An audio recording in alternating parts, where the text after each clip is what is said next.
ચાલો મિત્રો, નરેન્દ્રસિંહ કુકિંગ રેસીપીમાં તમારું સ્વાગત છે।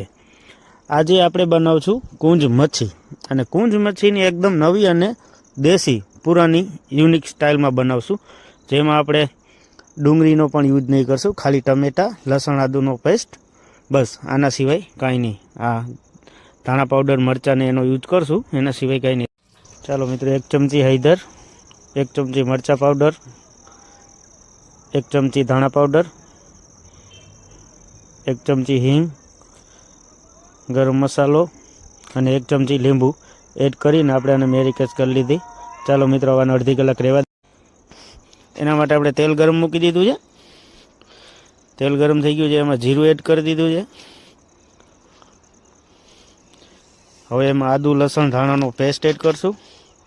એને આપણે 5 મિનિટ માટે મસ્ત પાકવા દેશું, કેમ કે આજે ડુંગળીનો યુઝ નથી કર્યો એટલે વધારે પકાવવાથી તે બળી જાય છે। એમાં આપણે ટમેટાની જે ગ્રેવી કરી નાખી છે, ટમેટાની ગ્રેવી એડ કરી દઈશું। હવે એને આપણે જ્યાં સુધી એકદમ પાકી ના જાય ત્યાં સુધી પાકવા દેશું। ગ્રેવી જેટલી બને એટલી વધારે પકાવવી। જો મિત્રો, કેટલી મસ્ત પાકી ગઈ છે, અને જો તેલનો રોગન એકદમ ઉપર આવી ગયો એટલે આપણે એમાં આદુ, લસણ, મરચાં પાવડર ને એ બધું એડ કરી દીધું છે, ધાણા પાવડર એડ કરી દીધો છે। ગ્રેવી એકદમ કમ્પ્લીટ, એમાં પાણી એડ કરી દીધું છે, કેમ કે આપણે એકદમ પાતળી ગ્રેવી રહેશે આજે। હવે આપણે મેરિનેશન કરેલી મચ્છી રાખી હતી સાઈડમાં, એ મચ્છી આપણે એડ કરી દઈએ। તો મિત્રો, આપણે મચ્છી આમાં એડ કરી દીધી છે।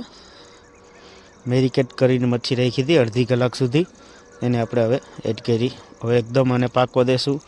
ગ્રેવી આપણી કમ્પ્લીટ થઈ ગઈ, મચ્છી પણ પાકી ગઈ। મચ્છીને પાકતા 10 મિનિટથી વધારે ન લાગે, માટે આપણે એમાં ધાણા એડ કરી દીધા છે। જો મિત્રો, આપણી મચ્છીની રંગત જોઈને આજે મોંમાં પાણી આવી જશે, એટલી મસ્ત મચ્છી બની છે ભાઈ। જો કેટલી રેડી થઈ ગઈ છે આપણી મચ્છી, કમ્પ્લીટ બની ગઈ છે।